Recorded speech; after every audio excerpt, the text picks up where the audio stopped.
Hi everyone, this is Brant, your CT310 TA again. I'm recording Recitation 6 for you all to review.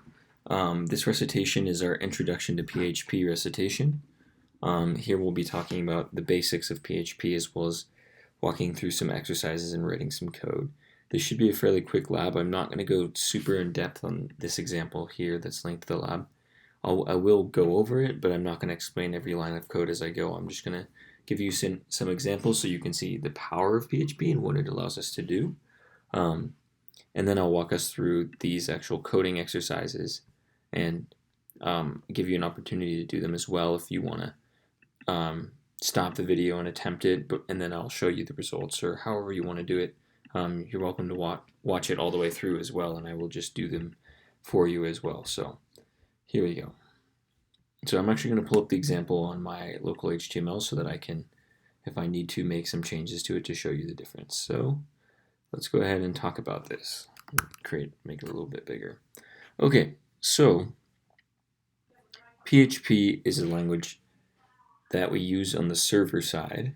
So it doesn't run in the browser like JavaScript does, but it runs on the server itself. So when the client goes to request a web page, they go to your web server, they ask, get me the examples.php page, and then the PHP server, or what we're using in the lab, for example, our Apache server, looks through the code. So it'll see something like this that looks like some HTML with some of these PHP tags in it. It looks through the code, and it actually, whenever it sees these PHP tags, it actually compiles and executes that code. It's actually an interpreted language, but the basic idea is that it goes and processes all of this, and then the end result is just a HTML document. So if we were to do an inspect here, by the way, this page in this code, this is the code that is used to generate this page. So you can see there's no PHP tags anywhere in here. And the reason is because all this HTML is generated by the PHP language. So the PHP writes out some HTML document for you, and then the server sends that off to the client. So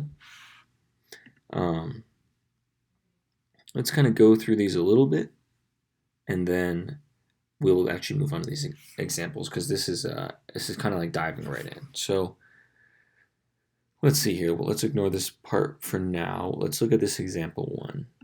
So you can see this looks like basic HTML, right? We have a div with an ID and a class. And then right here we have some PHP code. Every PHP statement starts, so you're writing just like an HTML document, but it has a .php in the end. It starts with this opening, like less than sign, a question mark, and then PHP, and then it closes with a question mark and the greater than sign. So you can see inside the PHP code we use an echo statement, and this echo statement is very much like if we were in like Python, it would be the print whatever, or if we were in Java, it would be system.out.println, which you all should be familiar with. PHP is kind of like a weird hybrid language between, I would say, like Python and Bash scripting almost is a good way to describe it. But so echo is very much like the echo statement in Bash, if you've ever Bash scripted before. But you can see that, okay, so let's do an example here. So if we were to do echo hello world my print. Okay, we'll do this and reload the page. I don't know where it's going to pop up here. Here we go, hello world my print. So I just generated that, and you can see, I think it was here. Yeah. So I printed this out with my PHP. Now, the cool thing about the print statement in PHP is that you can print out HTML tags inside of it, right? Because at the end of the day, it's just going to run this print statement. It's going to print it out to the document, and it's just going to appear as a p hello world close p, right? So when the browser gets it, it looks the same as if I were to literally just type p hello world close p, like that, right? Obviously not inside of the PHP interpreter, but if I were to type it like here, let's say, right? So the power of this is we can use our PHP to dynamically actually create HTML tags. And for this initial case, it doesn't seem like the most valuable thing. Like, okay, let's reload this. So our greeting is hello there. It's a header 6, so let's make it bigger. Let's make it header 2. See how it's bigger now. And then we use the echo statement to print that out like I was showing you. Now, here's an example where we actually store something in a variable, and then we can use that variable inside of our HTML tag. So if we were to have several different greetings, and we might have some logic code that changes the greeting based on the day or the time of day. So you might like have one that says good morning if the time is before noon or something, right? And then we might have like a good evening if it was afternoon, right? And like this can all be executed by one logical code block, and then this greeting, since it's a variable, can change. It'll be whatever we want it to be based on the code that we have it. So we don't have to change the HTML to make it work.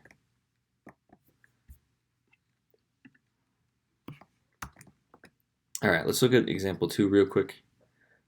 This is an example of using a system call that PHP has called date. So a lot of times we might want to print out the time or the date on a page. So let's say if I were to go to the CT310 page. So all our web pages at the CS call state domain are actually generated with PHP. So here, for example, session time, user, IP address. There's some stuff that this is generated dynamically by PHP as we come on here. In fact, this whole progress page on our website is generated by PHP. They don't manually write each one of these rows. They actually create a data file, and the PHP reads the data file and then sets everything up based on what it sees in the data file. So it allows you to dynamically create a web page without having to hard code stuff, which is super powerful. As we know as computer scientists, hard coding is usually not good. So here in this example, right, we can figure out the date by calling the date, or we can set the time zone, call the date. I'm not going to go super in depth how it works. I just want to give you an example. Same thing with example 3. You can see this list is generated dynamically. So here's an example of an array in PHP, and we'll go over that more in the examples. But so based on what's in that array, we can generate a list by using a for loop and printing stuff out. So I can add some stuff to it, right?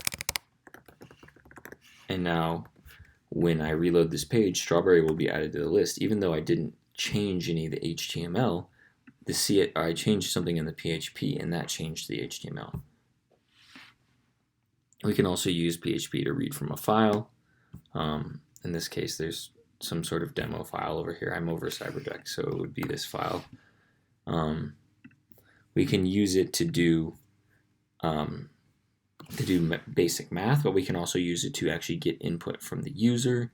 1 plus 2, the user types this input in, and then on the back end, our PHP calculates the result and modifies our HTML page to display it. So it's actually, it's quite powerful, the ability to do this dynamically, right? Because with just HTML and CSS, there's no way that we could do a web calculator, right? Because the HTML isn't dynamic. We need some coding language that we can use and inject in order to do these things. And so in web development, your prime things that you use for this is you either have JavaScript to do this coding or you do PHP to do it on the server side. Okay, so let's go ahead and let's move on from this example and actually get to writing some PHP code and get the hang of it. So let's go ahead and create a lab 6 directory in our local HTML. So I'm currently in my local HTML. I'm going to make a lab 6 directory. Update the permissions. We'll touch create. Oh, actually we have a file to download. That's actually even better. So I'll download that file.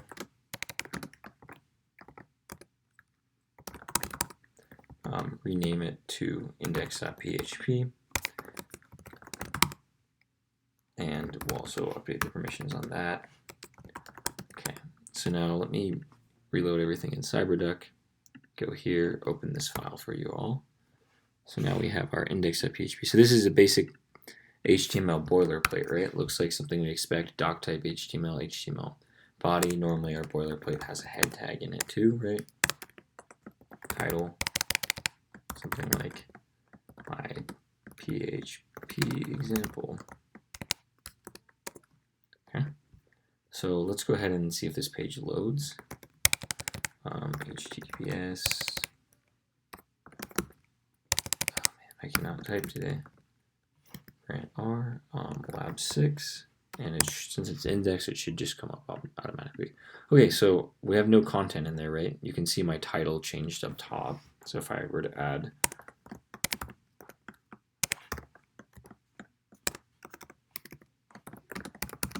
say add a header at the top just so you can see that this is loading properly.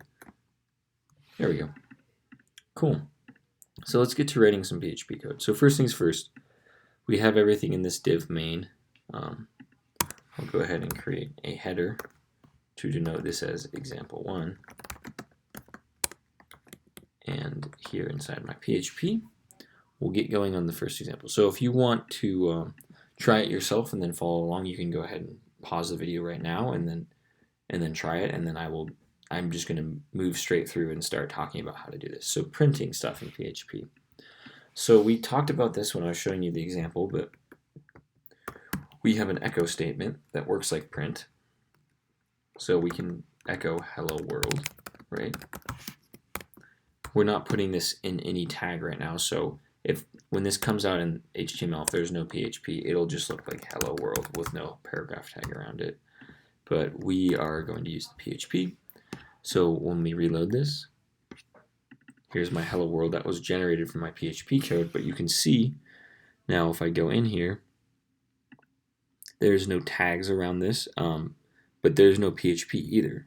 So let's go ahead and turn this into a paragraph tag by putting the P in there. Now, when I reload this, you can see hello world's inside of this paragraph tag, and this is pretty cool because you can see we don't see the code on this end. It's just been generated by our PHP. Okay. What is it? Oh, it doesn't like that this div isn't closed, so we'll go ahead and close that. Okay.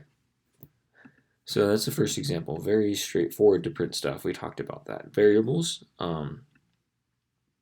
Let's go ahead and talk about that. If you need to pause and try this on yourself, you can do that now. I'm going to go straight through. So let's go ahead and make a copy of this. Call it example 2. I'm actually going to change this indentation just so it's more clear to me. So when you declare a variable,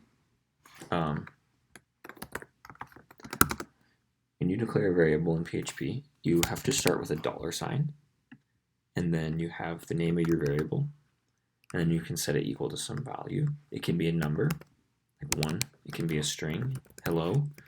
It can, I think, even be a Boolean. I don't know if Booleans are upper or lowercase in PHP. I think they're uppercase. But the thing to note is, just like if any of you have written Python before, PHP is not a strongly typed language, which means that when we want to create a string, we just go,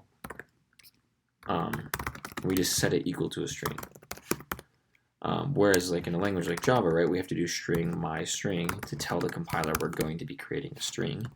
But since PHP is very dynamic, it reads this and knows that this variable is a string, and it just stores it in there. Okay, so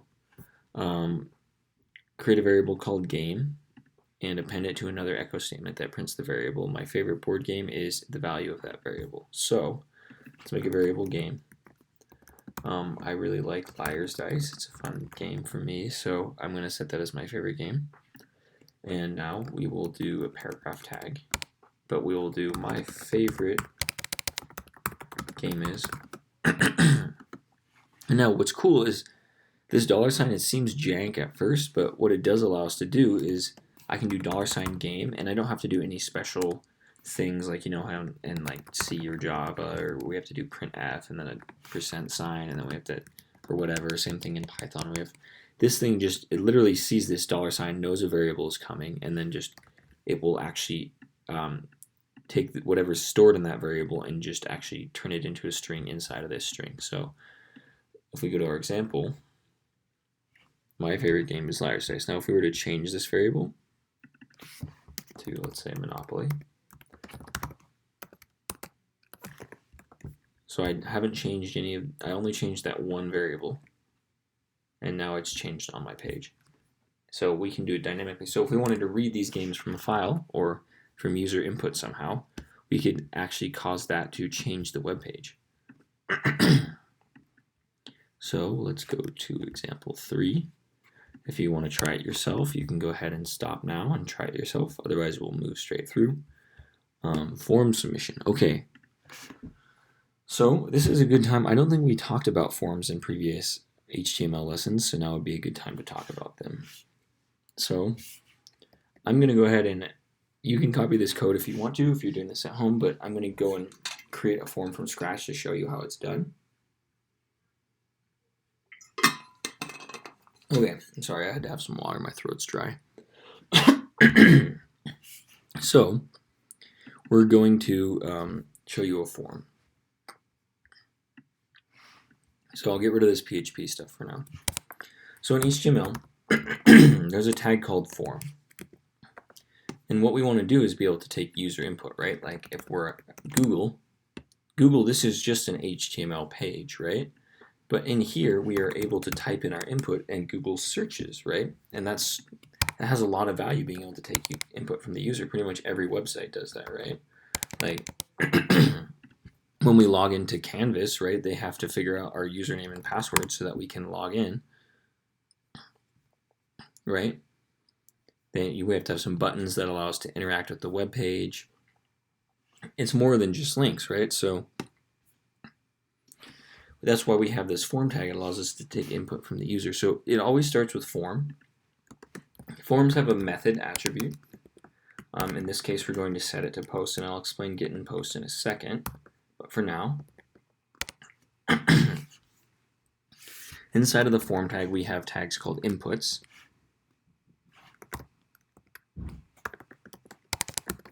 And these inputs can have a type, right? So let's see if my example will update now. So here's my input. You can see if I do an inspect on this. There's my text input, and text input allows you to type, hello, I am Brant. You can see there's no way for me to submit or update this currently. It's just a thing that I can type in. They can also have a default value.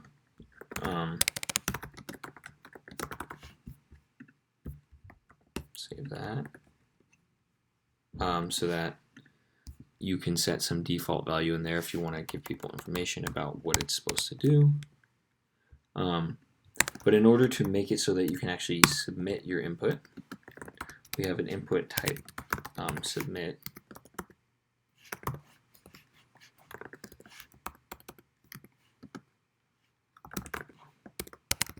And that can have a name or some value inside of it. So let's see if this works. Did I save it? Yeah. There we go. So there is my button to send my form.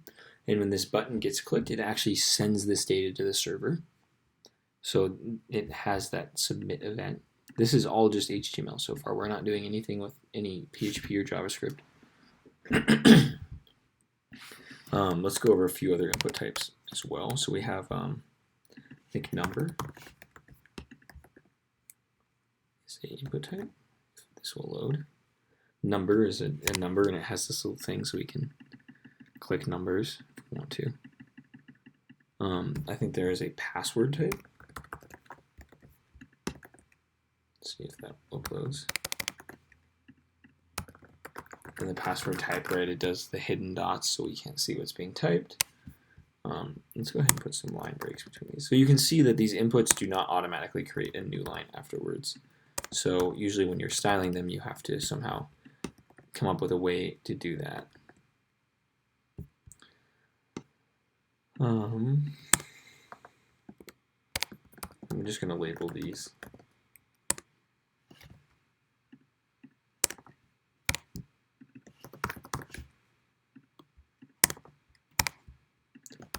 What are some other ones? I don't know all the input types off the top of my head, but I believe another one is radio button. Yeah, so radio buttons, I think typically you can have like a list inside of them, something. I'll have to look this up on W3 Schools because I'm probably going to take you down a rabbit hole. But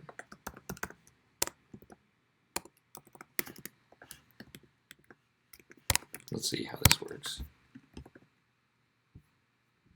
I have no idea.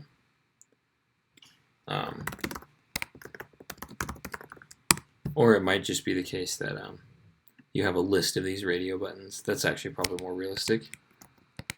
Right. And then you might have like 2 or 3 of them and have some text next to them.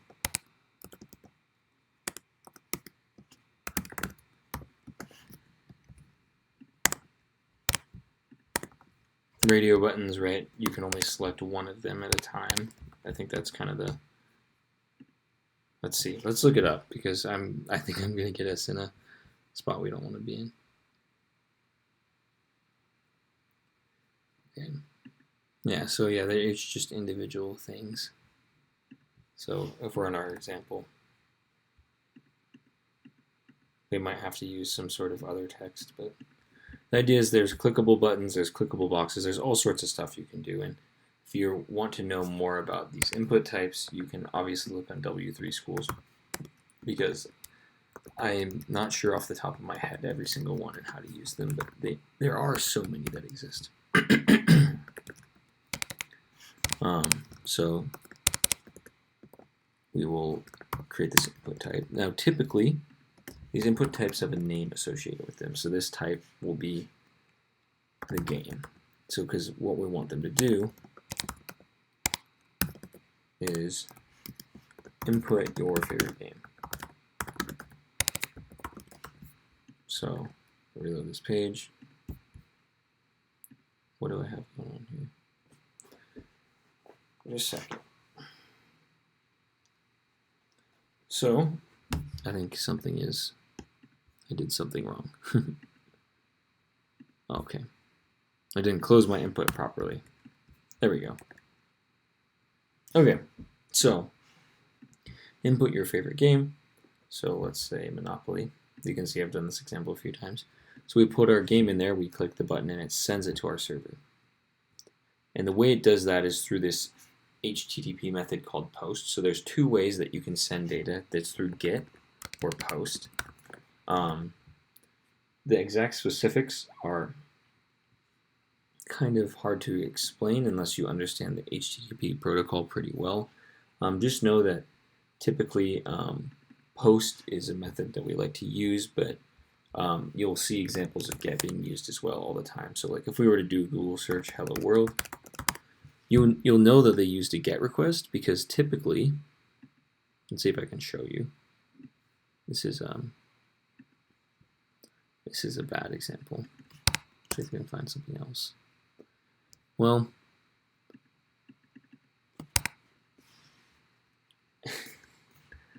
okay, so we'll just do this. Typically, when something's stored in a GET variable, it has this question mark. So the search page, then a question mark, this variable SXRSRF is stored to this ID, this variable VED equals this. I don't know what a lot of this means. Let's see if we can get it to. Let's see if we can mess with this. This is kind of like a URL hack. Q, I think, is one of them, equals hello. Look at that. So we were able to, let's change it to something because we were just doing hello banana. So Google is sending the data that the user inputs through the URL back to the server, whereas POST sends it a different way. So for now, just know that typically GET is sent through the URL, POST is sent a little bit differently. There are some other reasons to use one versus the other, but it's kind of beyond the scope of the basics of PHP. So let's move on. And I'm going to show you. So now we're actually on part 3 still, but we're actually going to do the PHP code associated with this. So when someone submits this form, right, we need to be able to do something with it, right? It's not useful to have input unless you can do something with that input. So what's cool is HTML has this variable called $_post, and then post, we can actually access these input types by their name. So the name of that input type was game. So if I were to do echo,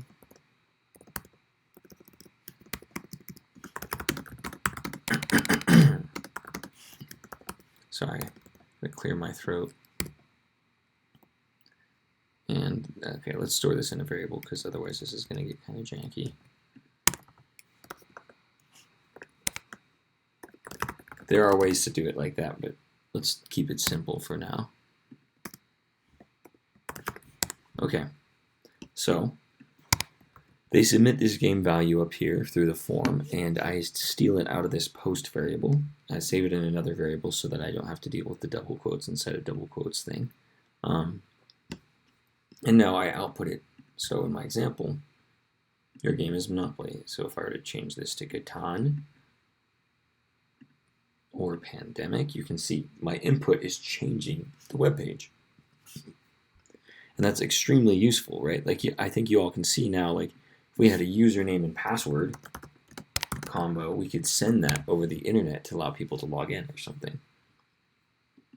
So now, the one thing about doing it like this is what happens if, hopefully some of you are thinking this, what happens if someone comes to our page but they haven't input any data yet? Well, if they haven't input any data yet, we get this error, right? So typically, what you'll do is use this, you'll use an if statement, just like any other language, and then there's a PHP system called isSet. And that checks if a variable is set. It basically checks for if it's null or not. Or it would be the equivalent of like in Python if something is none, or is not none, or if it was Java, if something not equal null. It's the same kind of game. We're just checking to make sure that variable exists. So now, this thing will only display, I reload it, it'll only display if I give it an input value. So if I do Catan, now I'm going to send this data, the server is going to know that this is set, and then it's going to generate this output. Oh, undefined variable. Oh, because I need to set that variable in here, right? So I check that that post thing exists. I'm going to save it in a variable, and then I'm going to echo it back out. Okay, let's try this again. Let's go back. Okay, so we're visiting the page for the first time. Someone inputs their game. Now it'll spawn something up. There we go. So it's very, very useful to be able to do this, right? Because now we can take input from the user. We can do some calculation on the back end to see if it matches something we expected or whatever we want to do. So let's move on to this if-else thing. Construct an array, and then check if game exists in that array. So let's go ahead and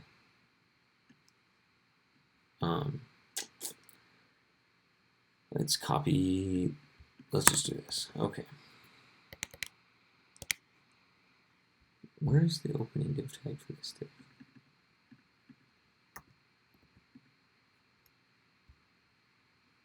Sorry, I'm trying to track down this setup. So this needs to be down here. There we go. And we'll indent all this so it's more clear. There we go. Okay, sorry, that's an organization thing. So I'm just going to copy one of these down here. This is example 4, the PHP thing. So in PHP, arrays are just, since there's no strong data types, we can't declare like int array like we do in Java or C. So what we do is we have something, right? Name my variable, I'll call it game R. It's declared like any other variable, but then we just set it equal to array, which is a constructor call for array.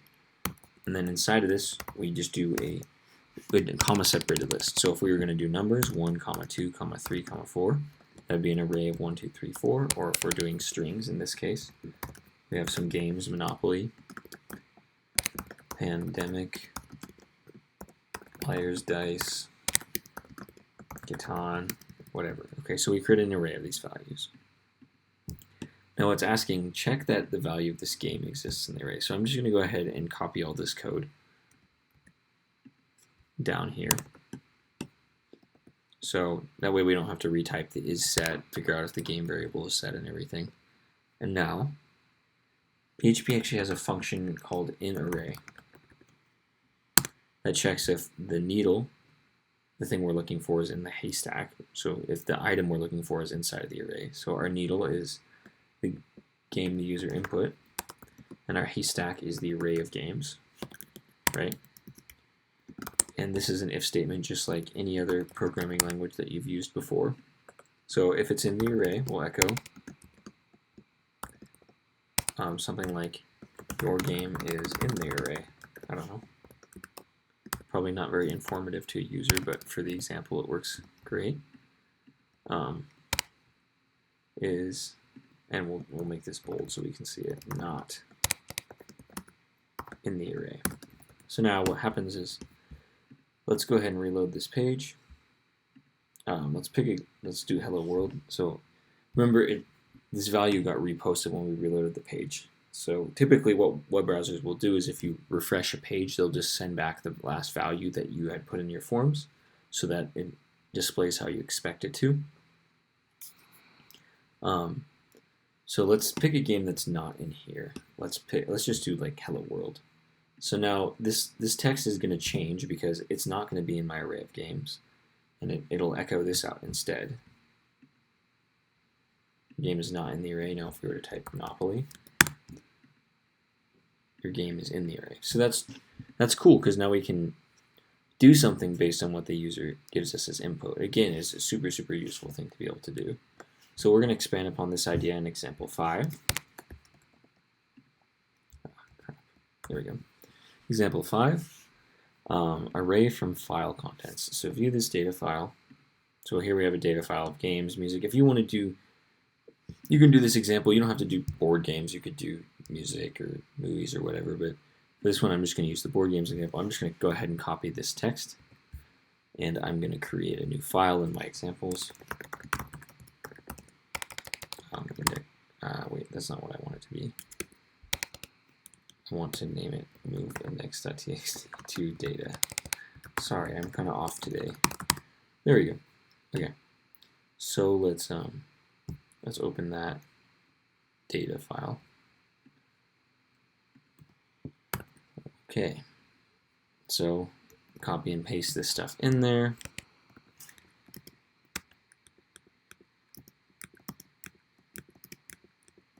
Cool. And let's go ahead and read from a file. So example 5. So we can open files in PHP like other languages. File handles, what I'll call this variable, using the fopen command. Fopen opens a file. You give it a string as a file path, so we'll give it our data.txt. Then you can also give it a mode, so we're going to read it, so we give it R for our mode. So then we can read our file line by line by using so I'm going to put these in echo statements so you can see. Fgets. So if we call fgets on our file handle, it'll get the next line of the file. And then since we want to do a new line after each one, we'll do something like this. Now, note that I used a dot here. So you know how in languages like Java, if we add two strings,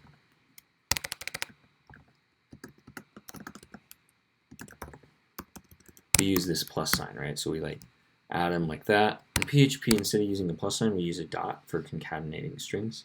It allows it to optimize it in certain ways that you don't do in Java. And since we do a lot of string concatenation in PHP because we're echoing out, we're printing a lot to generate our HTML, it's good to have this ability. Okay, so this is going to read the first 4 lines of the file, right? So fgets reads the first line. Fgets will then again go to the second line, third line, fourth line. So let's see how this looks in our example page. There we go. It did not like my new line. You know why? Because PHP does not recognize new lines, right? Or not PHP, HTML. That's not a thing in HTML, right? So we actually have to use these paragraph tags. So if we do this, now we'll have new lines. There we go. Cool. That's very cool. So we're reading these from the file, and then we're generating our HTML page based on that. So here, again, I'll open this file adjacent so we can see it. So here's a file. We read the first 4 lines, that we output the first 4 lines. So now let's actually use this to do some logic. So we want to read everything from the file into an array. So we'll call this the file array. We'll make it an empty array. and we'll do a for loop, or we'll do a while loop. So we'll do while not, the exclamation mark, FEOF, file end of file is what it stands for, and we're looking at our file handle. So this is a while loop like other languages.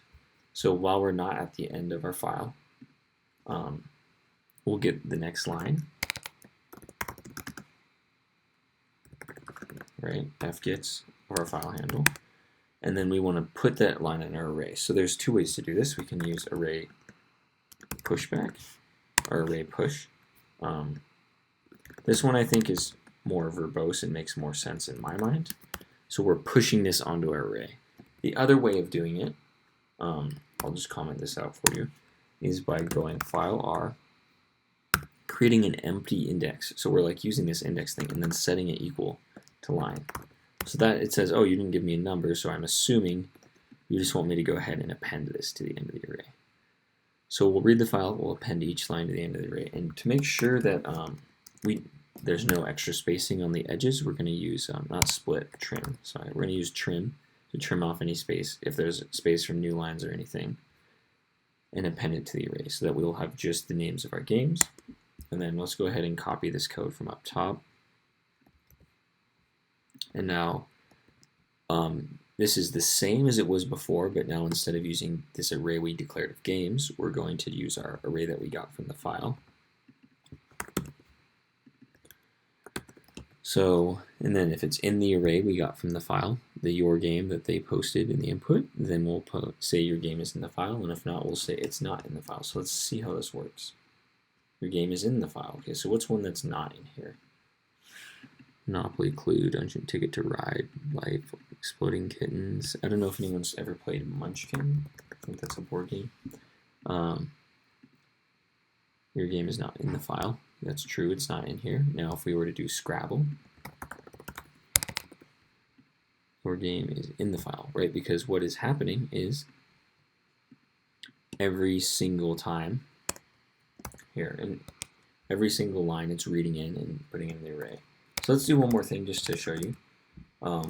If we wanted to, we could create a list by doing this, right? Echo opening and closing unordered list tags, right? And now in here, this is going to be cool. I didn't do this in the lab, so this is extra content. Create list element, use dot to concatenate our line from our file. We'll obviously do trim on our line, concatenate, and then a closing list tag. So now this is going to generate a list of everything in our file and output it, or at least I hope. Yeah, there we go. So here's all our games. So maybe up here we'll do echo games in the file. Let's use a header tag actually. My laptop's low on battery, so this will have to be the last thing. Games in the file, that's so small. Header 4. It's funny how the header can be smaller than the text. Okay. So we're reading all the games from the file, and we're creating a list from it. I just think that's so cool, because now, like, watch, let's modify the file. Let's say we actually really like Munchkin as well. And we like Liar's Dice, which is in here. What a shame. Now, I modified the file. I didn't modify any of the code. I didn't modify any of the HTML, but I modified the file. And now when I reload this page, because it's reading from that file, this list will get bigger, right? My games are added to it. So now, think about all the things we could do with this if instead of having a file, we were storing all the user's info in a database. The user comes in, we know their username and password because they input it. We can go to our database, we can read in all their information, and we can display their specific information to that specific user. And so everyone gets their own experience when coming to our web page because we're able to do things dynamically instead of having to hard code it for every person. So this is very, very useful. All right, this is great. So yeah, PHP is very powerful, and I hope that you get something out of these examples today, because I think this is a very good way to get into writing PHP. If you want more information, as always, W3 Schools is the place to go, in my opinion. They have a whole set of PHP lessons. Of course, you'll be doing Zybooks on this for the class, so you can also use your Zybooks as a way to learn this PHP stuff. And then when we start writing more web pages in the future, we will be using PHP to do so. So I'm going to go ahead and get off and charge my laptop, but thank you all for watching today, and I hope that this was useful information to you.